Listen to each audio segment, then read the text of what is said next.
Am I saying hello? Yes. Why would I say hello? Because you're starting. Hello? That doesn't flow right. Have you ever wondered why you get asked the question debit or credit, or why stores are allowed to set a minimum for a credit card purchase? Or have you ever pressed credit on the machine and it still asked for your PIN, so you press cancel, and then it asks for your PIN again, you press cancel, cancel, cancel, cancel, and you can't get rid of it, and you just want to sign your name, and because you don't remember your PIN and you don't want to put it in? Well, get ready, because we are about to enter a rabbit trail of greed and deceit that goes all the way back to the 1950s. This video started out as a benign explanation to the differences between credit cards and debit cards, rewards, cashback, car rental insurance, etc. When we started asking why there are certain pros and cons to each, we started learning of the implications to the seemingly simple question, debit or credit. The history of the credit industry in general is actually quite fascinating and horrible.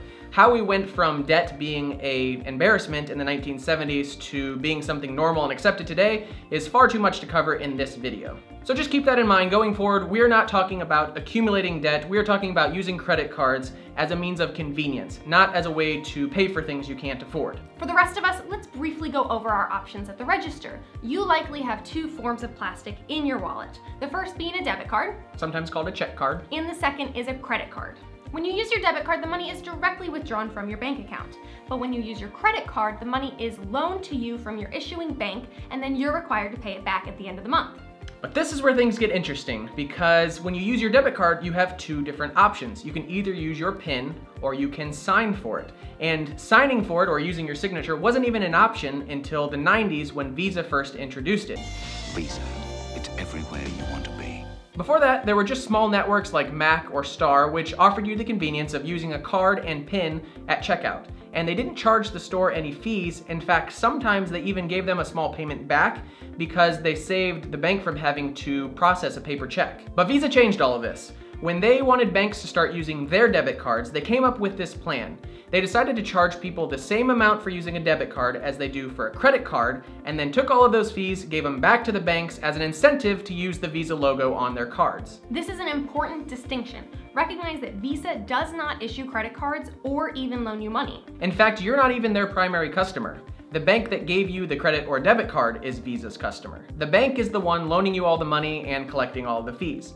Visa is just a toll operator who's collecting a few cents here and a few cents there on every transaction, except times billions and billions of transactions. This menage a trois between you, the bank, and Visa has a bizarre side effect where Visa competes by raising their prices, not lowering them. The higher fees they can charge, the more incentive banks have to use them. So back to the 90s, Visa comes in and says, hey, we're gonna let your customers use a signature instead of a PIN to pay for things, but we're gonna charge you 10 times the fees. And the store owners say, no way, but then Visa says, well, if you don't use our debit cards, you can't use our credit cards. Lawsuits ensue, Visa loses, but the end result is the wheels were already set in motion for debit signatures. All right, so let's skip a few decades here. Things are getting pretty boring. Basically, debit fees were getting out of hand, so in 2011, Dodd-Frank bill is passed. It limits the transaction fee for debit cards to 21 cents. Now store owners can charge a minimum for using credit cards, and they can also offer incentives for using a debit card over a credit card. So that answers a few questions. Which brings us to the answer of our question, debit or credit?